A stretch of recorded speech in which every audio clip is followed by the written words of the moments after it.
check him out. All right, let's welcome in our guest because I'm so excited to have him on here, and I know we don't have him for a ton of time, but I'll tell you how big he is.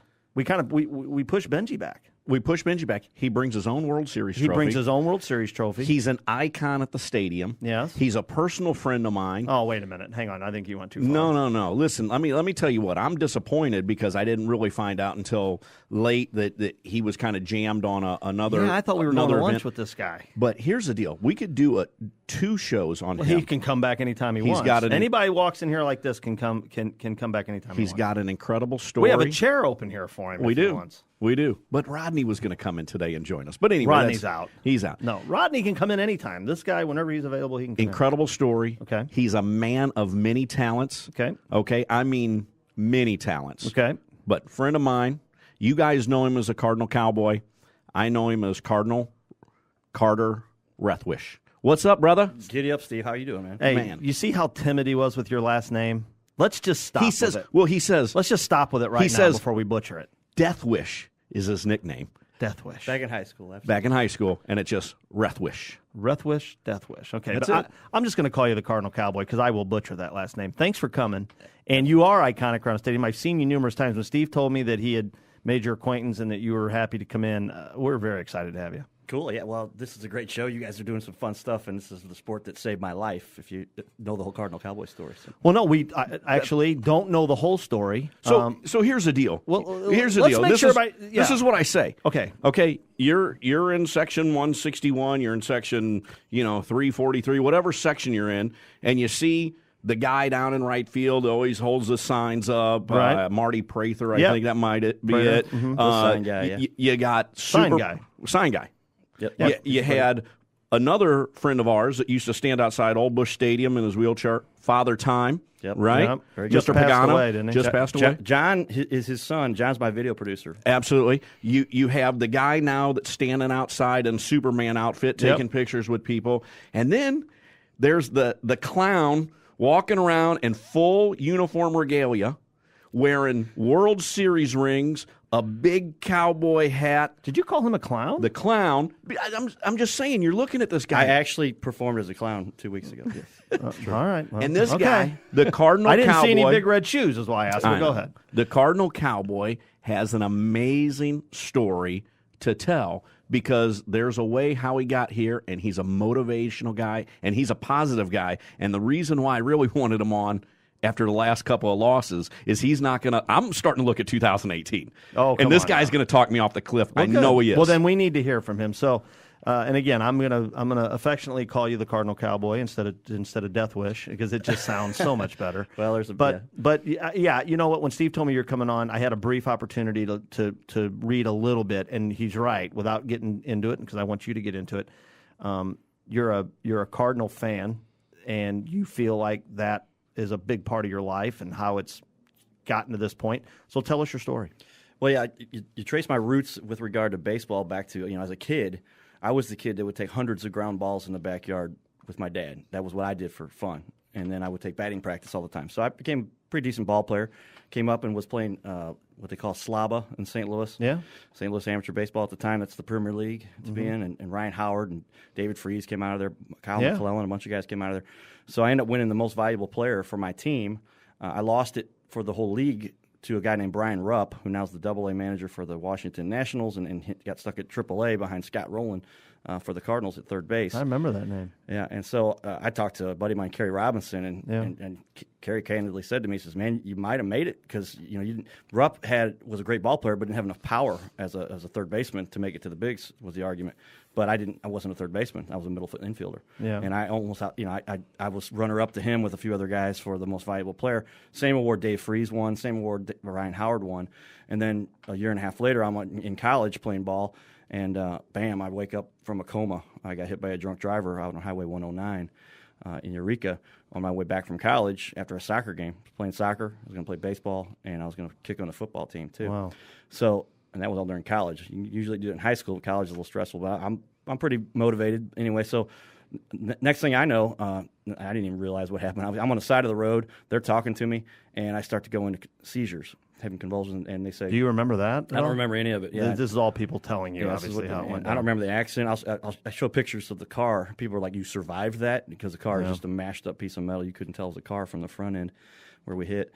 So they pulled a drunk driver out as I go into seizures and put me in. The guy who hit us. The That's what I read. Yeah, the guy hit us, blew a .21. Oh, boy. That was his 50 WI. And no insurance, naturally. But so Jimmy Barnes and I and Jimmy Weatherly, we all go to the hospital immediately. And they said if I hadn't made that first trip, I wouldn't have survived. So I go to the hospital, proceed to go into a coma.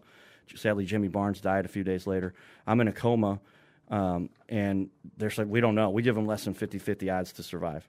And I proceed to, I don't remember any of this either, but there was a stat, get to the emergency, get to Carter's room, what's going on, room, whatever it was. And I'm pulling my arms out of the restraints because they tether your arms down so you can't pull your own equipment out of your own throat. And I pull the ventilator out of my own throat, and they say, well, he's going to make it. So that was a good indication. But then they proceeded, and my parents were very careful about the way they helped me recover from this. And I was so fortunate to have awesome parents. Both of them were there, and it strife within the family because Mom wanted me to come back to St. Louis. Dad thought I should stay in school at Central. And they both wanted me to sit out a semester, but I was hell bent to stay in school and go back. And I went back and got grades. They weren't good grades, but stayed on it. But at that point, they told my parents, you're likely to have to take care of Carter for the rest of his life. And then I proceeded to say and prove them wrong. And I'm like, no, I'm good enough to go back to school. Now they had to walk me to class. They walked me to class, and one of the doctors, one of the PhD teachers, is a friend of my dad's, and called him and said, Carter should not be here. He doesn't know where he's at. But it was 5 years of recovery like that. And so it just proceeded. I just kept proving everybody wrong. And it was, I think, the fundamental base for that, I think, it wasn't, and I love my math teachers, and I love my English teachers and all that, but for me it was baseball that gave me that, because I look back and I'm like, what was it, what did I do that gave me the desire to achieve and strive and win and make things happen? And it was what I learned from baseball, to compete. I was never the tallest, the fastest, the most talented, but I worked harder than everybody, and I would have enough insight to do things that a lot of people didn't see, and that's what gave me the edge. And so I realized if I just push and go, that's what separates the champs from the losers, right? And so that's where I proceeded to go with this thing, and I credit baseball with that. Forrest Gump, kicker, soccer player, all right, motivational guy, baseball player. He does it all. Now, you did a little, did you kick afterwards, right? You started doing a little football after, several years ago, right? Yeah, I ended up 28 years old. I'm, fairly well recuperated from the coma. You never completely recover from that. They didn't think I'd be able to function, but so I but I ended up finishing college, and I decided I'm going to go through grad school. I had to get special testing done to prove that I could go to grad school, and they gave me special tests when I was in school there. But I finished my master's degree by the time I was 25. Just before 25, actually. And then I said, all right, there's this football league out here somewhere. There's got to be somewhere I can kick field goals, because you can start kicking field goals a little bit later in life. And so I ended up being 28, and I walk on for the River City Renegades. I never kicked a football in a game, any kind of game in my life, and they made me the backup kicker.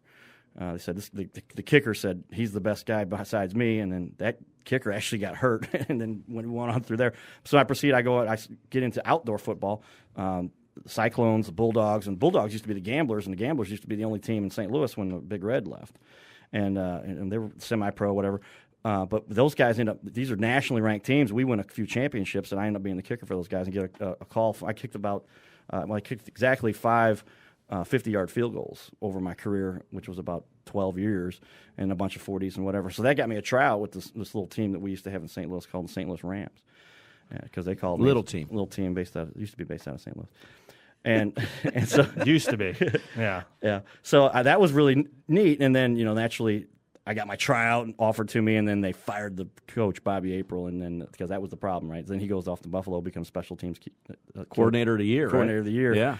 But he was Bobby April's scout. Called me and said, "Hey man, we heard you kicked a 50-yarder, 51-yarder. Would you like a tryout?" I'm like, "Yeah, that's what I'm doing this for, man. I'm 28 years old, trying to make it."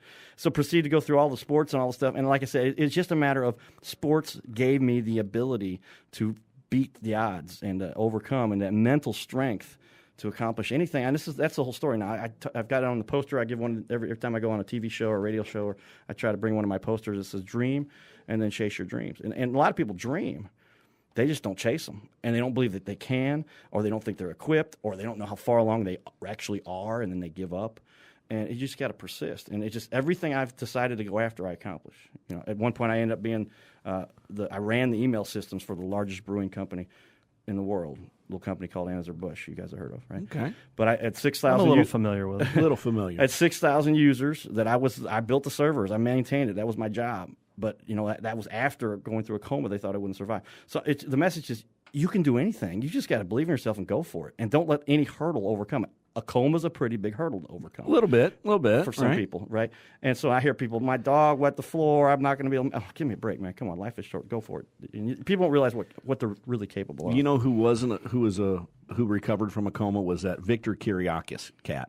Yes, numerous times. Days of our lives. Yes, a little bit different story here.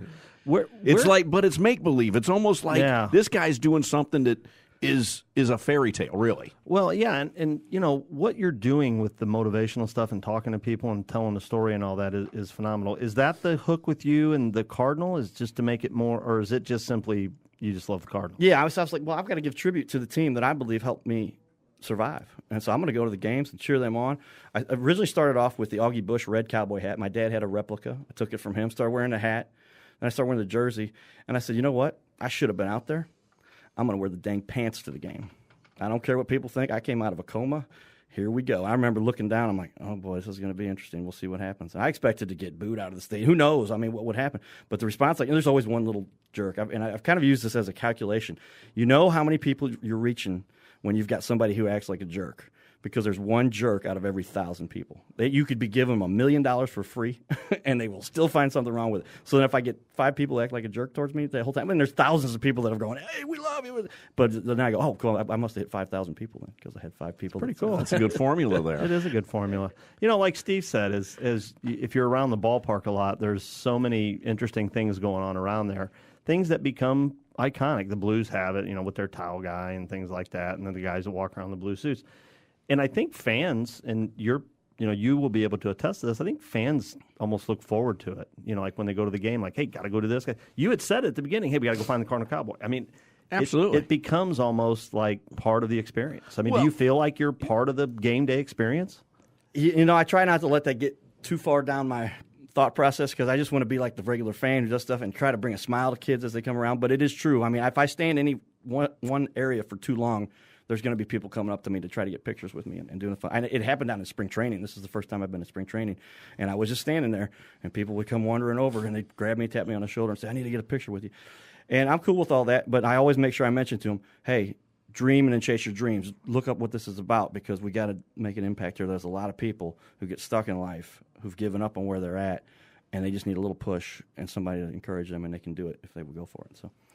Yeah, it's a great story. It starts off rough, but look how far you've come and what you're doing with your life. I think that's awesome. How can you not? Well, like I said, when you go to the stadium, this is one of the guys I look for, just because he's iconic down there.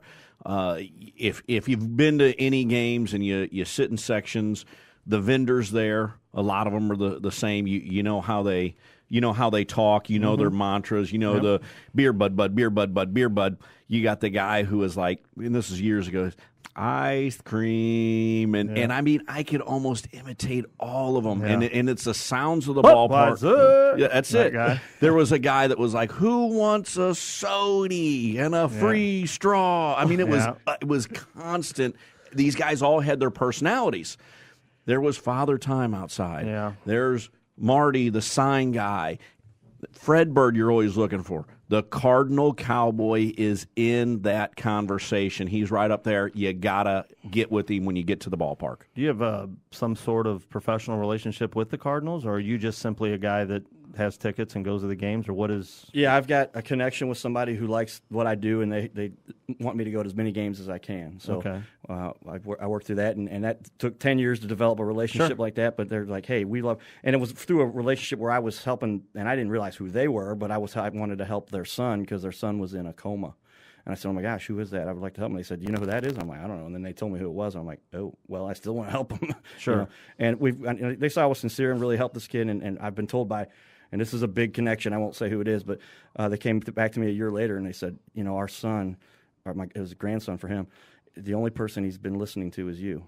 That's getting him out of his funk to be depressed and upset about what happened to him. That's awesome to make a difference. How long has this been going on for you with the Cardinals? Well, I go to the games. I started wearing the pants first time in 2004. Okay. And so coincidentally, if you look at the stats, the Cardinals, I believe, have the best ratio of playoff appearances since I started going to the game wearing the pants, carrying the trophy. Coincidence? Have you not been wearing your pants lately or something? Is that the problem? Well, Are you walking around pantsless? What's happened most recently, I get pulled in 5 million directions. You start doing stuff like this that resonates, and you get pulled. I've got an appearance I got to make tonight, and I got another one tomorrow, 2 of them tomorrow. Tomorrow night. So it just goes on and on. I got a TV show tonight, whatever. But it goes on, and you got to appear to. So I missed last year. I missed 5 games straight, which I go to 1 game every series. Is the deal? It's hard to go to every single game. Sure, but I missed 5 games straight. I was out of town for a convention for another organization I helped do some stuff with, and the Cardinals lost all 5 games. Well, they won't let that happen. So I was like, if I'd have been to one of them, and they would have won that game. Yeah, they get the playoffs. Then they make the playoffs, right? So. I don't want to take credit, but I'd say I don't have complete control of that, but I have a lot to do with it. We juggle. All right. So, do you intently watch the team and have opinions about players and strategies and things like that, or are you just like, you know what? I'm happy to be alive. I love the Cardinals and they can do no wrong. Again, you're limited with all the access you have time for. I don't analyze every player. I have an overall perspective that the Cardinals have a superior mindset when it comes to sports. That and I talk about this, and I think it's pretty well known, but you kind of pointed out, they don't spend the most money. They don't buy the biggest players. But how do they always end up in the playoffs? And people I travel around the country, people say, oh, you darn Cardinal guys, you guys are always in the playoffs. I see you guys all the time. And I'm like, yeah, but because we have a superior mindset, I believe it. Matheny's exemplifies what La Russa had. And they just have a history of hiring good leaders and get them there. And then, you end up with 11 World Series championships, and you got number 2 in the world. You may have just lost some fans because there's a lot of people right now that would disagree with you about Mike Matheny. And while I give him I defend him a little bit because I think sometimes we blame him for everything, whereas some things I think are more on the players.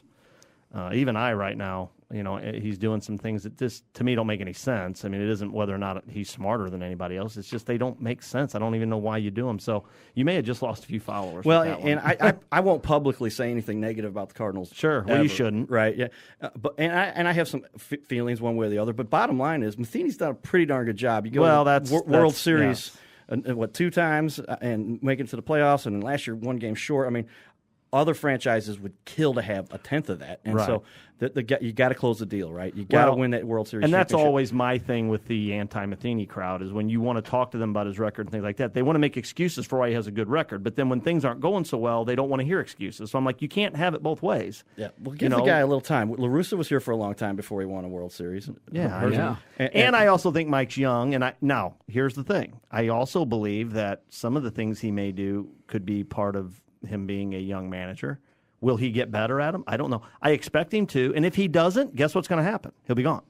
Yeah. Because that's, it's like there was a great movie where a guy says, look, I took this job under the premise that someday I would be fired. That's the way it works. That is the way it works. So either get better or get fired. I mean, it's that simple. Now, where we go from here with him, I don't know. But I'd love to, I know that, you just stated you don't have time to openly analyze every single play, everything. But do you have a general thought on this current team? Yeah, I mean, you look at the lineup. It's not something that is the most impressive when you look at the star base, right? But you've got a solid lineup.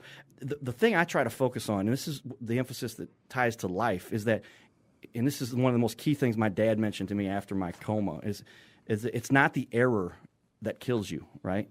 That's not what causes you to lose the game. Just ask the Cubs with Bartman back in the year. Now they finally got there. Sure. So we're good for another 108 years now, I think. That'd be fine with me. Yep. But it's not the error that kills you. It's how you respond to the error. Think about the 1985 Kansas City. If you watched what all went wrong there, it wasn't just Don Dinkager's bad call. Yes. Then there was a pop-up behind home plate that got dropped. Yep. And there was a number of things that just happened one after another. And it's when something bad happens, you've got to bounce back. And that's the key to this. And that's what I think you got to give Matheny a little bit of leeway with to see. He's done pretty well with that most times. A couple of times we wish he'd done a little better. But overall, he's done pretty well. And if you just win one World Series out of every 7 or 8 years, and what's this? He started in 2012, where this is in his 5th year. And I mean, he's done pretty well. You give him, if he pulls one off here in the next couple of years and wins the World Series, then they're like, man, this is the greatest manager. He's done a great job. I mean, if you win 2 of those, then you're Theo Epstein and all the guys that they're. Yeah, you brought up the way they do things and all this, and La Russa, and it took him time. My concern with this team is they don't have a guy. Now Yachty's a guy, right? But I mean, they don't have a guy they've had one for a long time, and I don't know. They're going to have to do something more than what they've done. Yeah. They've kind of given us that. Well, we gave you a leadoff hitter. I mean, but we needed a leadoff hitter and a number 4 hitter. Right. I mean, you gave us a leadoff hitter. Well, we had an interesting conversation with our buddy Ryan yesterday, and I liked his idea. And this is a fan show. We'll get into it a little bit later. But for sure. That's why I started saying, what's down the future for us? But I did want to ask, as we ask all of our guests in here, what's your earliest memory, Cardinals, favorite player all time, favorite current player, that type of stuff? Sure. Oh, yeah. Well, you can't bring up the Cardinals, talk about the Cardinals without, as a kid, watching Ozzie Smith do his flip out onto the field before they stopped him from doing that finally, 10 years into his career. You tried it, didn't you? Yeah, and I taught him how to do that. No, there we go. Not true. But he was my idol as a kid, and I'll never forget it. I'd been diving up the middle doing my plays that I was doing in high school, and these guys are like, who's this kid diving all over the place as a high school infielder, jumping up and throwing people out? And a gal comes up to me. She goes, "Are you the guy they call Ozzie Smith?" And that was the most, that was incredible. So, but that was my idol as a kid. You like Lou Brock? I was a little bit young for Lou Brock, but I got to see him play a couple times when I was a kid, real young. And then growing up, I mean, you had all kinds of guys. McGuire was exciting, right? We all know all of what went on with everything he was doing, and the fun he created in St. Louis. And then his team now is just pretty consistent. You've got a couple stud players that come around. Molina, obviously a leader. You got like Carpenter. I got most excited because I know Freeze personally, right? Mm-hmm. And played in the league with him. We got to talk to him a few times. And, that was the most iconic moment we may see. How relevant is that to anybody who's not a Cardinal fan? I would say as a baseball fan, you have to say that's one of the best moments in sports history, right? Baseball history, for sure. And when do you ever see that kind of phenomenal 2 strikes, 2 outs twice, and the series is over, you lose, and they come back and freeze a triple? And I actually called this. I didn't realize it at the time, but I had brought my own little camcorder in and was recording it. And I recorded his triple and then shot a separate video and said, hey, remember Mr. Freeze hit the ball off the right center field wall for a triple to tie things up in the bottom of the 9th. So maybe this time do it again or hit it over the wall and call it a night. And I forgot I even said that. And then somebody watched the video. It's been watched 25,000 times now on YouTube or whatever. And you watch 2 pitches after I said that, we all know what happened. And that was insane. But, I mean, that just electrified the world. I mean, that was just – I mean, you get jitters about it. I felt like, I had a new girlfriend or something. But. I know you got to run, but you got time to hang on while we get Bengie and maybe say hi and absolutely have anything for him. All right, let's effort our man Bengie Molina on the M4byYachty.com hotline. Are you there, my man? Bengie, you there? Yeah. Hey, there he is. Yeah. What's going on, buddy? Not much, man. Not much. I'm ready to go. We're missing you, that's for sure. I can tell you that I've already lost a couple pounds since you left.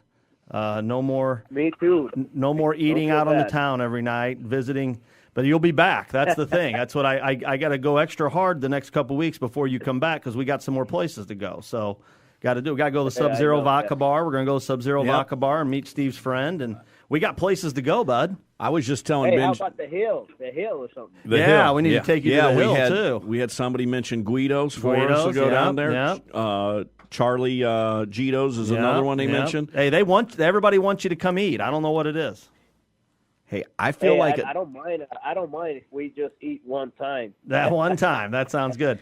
Hey, we got to do it one time a day. One time a day. Hey, Bengie, we got a great guest in studio. He's affectionately known as the Cardinal Cowboy. He's an iconic figure down at the stadium that has a tremendous story. He's a lot like yourself in that he spends a lot of his personal time motivating people, talking to them about the positives of life, overcoming challenges, things like that. He's a lot like yourself and what you try to do.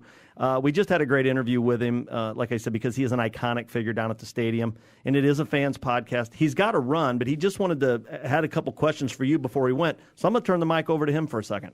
Bengie, how are you? Yes, good. How you doing, man? Doing great, man. Great to talk with you. I get to see your brother play. What's it like? first question would be, what's it like being the most talented of the three catchers in the family? Hey, most talented and the best good looking. That's right. Don't forget that one. Okay, I wanted to give a no, comment. Man, I got no skills compared to my brothers. I know I had a great career, and I thank God for it. Every minute of it, every second of my life, I thank Him for it. But skills wise, man, I think Yadi came up with both of us skills, and Hosey, I wish you guys could have seen him when he was starting. I was the least guy that had skill, believe me, and I'm not lying when I say this. I had to work really hard for where I got to, and it was tough for me to get there, but I made it. But the skills wise, man, I think Yadi had them all, and Hosey was right behind him. Well, that's very humbling to say. I appreciate that. And I'd say talent you have is obviously in some other areas you're expanding with your career and the lives you affect, and that's what I think it really all boils down to. I like to visit kids at hospitals and schools and talk about how I overcame my coma and the odds. If it weren't for baseball, I don't believe I would have survived. And hearing what you do, that's awesome. So take your talent and use it as best you can. That's exciting to hear you're doing that.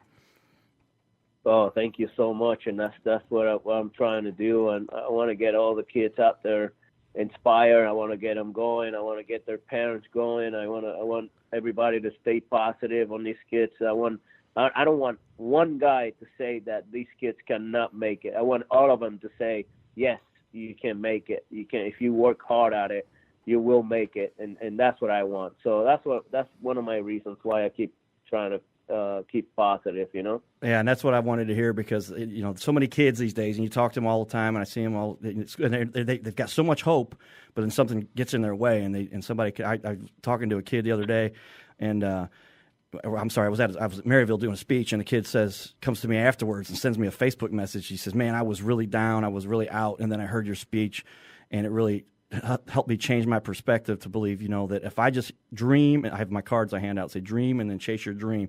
And he quoted that back to me, and I said, that's what we're talking about. So that kid, and there's so many kids like that we can affect if we just go out there and do it. And that's the real message. Have you heard at all about yeah, sorry to cut you off there. I said that's exactly right.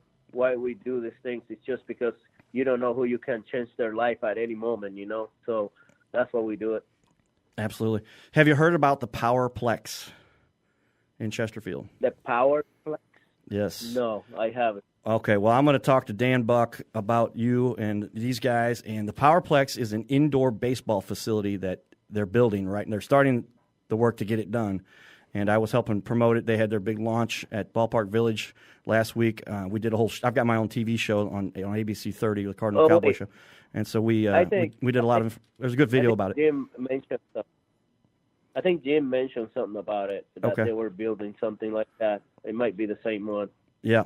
Well, it's going to be huge to help kids get involved with sports and really put St. Louis on the map. I think it's going to be a big impact in St. Louis, and anything you'd like to be involved there, I'll connect you if you want to know more about it. Well, heck yeah, man. Heck yeah. Anytime I'm out there, we can go and have a talk with those kids, and I don't mind it at all. Great. Giddy up.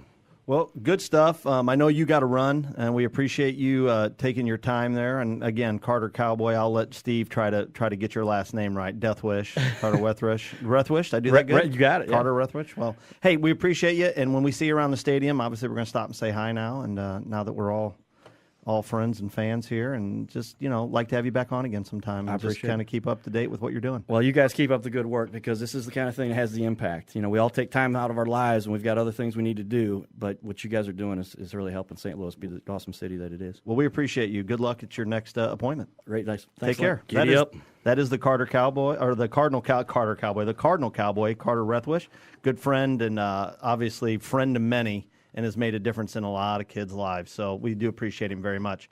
All right, back to our good friend Bengie. Bengie, my man, since you've left, we had some not so good baseball, and finally had a good day of baseball yesterday. Sometimes you're only as good as your last game, so I'm going to go ahead and go with we're coming off a win. Positive blue skies are ahead. What are your thoughts? I think the same way. I think they're starting to play better, even though it's still way early. It's only the second week of the season, and not that you want to, slow down on any moment. You got to put your the gas pedal, and keep going. But hopefully they can build up from this game, the past game. It's not easy to beat Scherzer at home, and they did it. I don't care how. Like I always say, I don't care how we win it. It's just a win, and we did it. So I think if they could build something up from this one and just keep rolling with it, I think they will be okay. And plus, we got to wait and see what Martini is going to do, because he has a lot of decisions to make in this series with the Yankees. Regarding like guys and lineup and who plays or who doesn't. So we'll see how that goes.